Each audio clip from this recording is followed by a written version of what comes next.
Pemirsa, kita lanjutkan dengan informasi lainnya. Komunitas media sosial Duta Birin Community menggelar peringatan hari jadi yang keempat sekaligus perayaan Maulid Nabi Besar Muhammad SAW. Berbagai kegiatan digelar, diantaranya baca selawat, santunan anak yatim dan kenduri di Birin Party Cafe.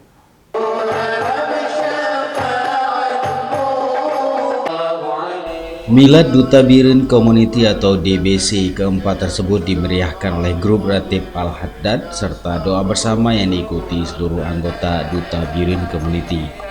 Teguh Fauzi, penasehat Duta Birin Community, mengatakan dalam kegiatan tahunan ini, komunitas sosial tersebut, anggota yang tersebar di beberapa daerah dan juga luar negeri, menyumbang untuk biaya santunan anak yatim dan makan bersama, sekaligus silaturahmi bersama anggota yang telah lama tidak dilakukan lantaran pandemi COVID-19. Kegiatan yang dilakukan di sini adalah mulai dengan perayaan Maulid tadi. Setelah itu kita melaksanakan acara peringatan ulang tahun Duta Birin Community. Kami juga melaksanakan kegiatan pembagian santunan kepada anak yatim. Duta Birin Community ini lewat visinya adalah membangun komunikasi dan silaturahmi berwawasan sosial. Makna sosial di sini adalah ukhuwah kemasyarakatan. Jadi peduli terhadap hal-hal yang kiranya menjadi perhatian secara sosial.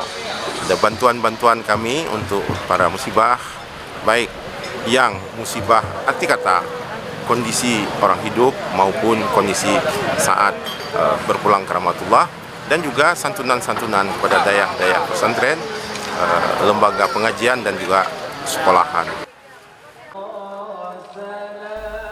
Komunitas Duta Birin Community lahir dari ide beberapa orang pengguna media sosial yang ingin bersilaturahmi dan membuat kegiatan sosial dari beberapa daerah bahkan luar negeri.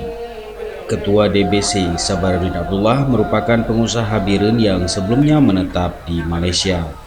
Sejak dibentuk pada 2016, komunitas Duta Birin Community konsisten melaksanakan berbagai kegiatan sosial seperti menyantuni anak yatim, santunan warga yang terkena musibah, hingga membagikan kitab ke sejumlah balai pengajian.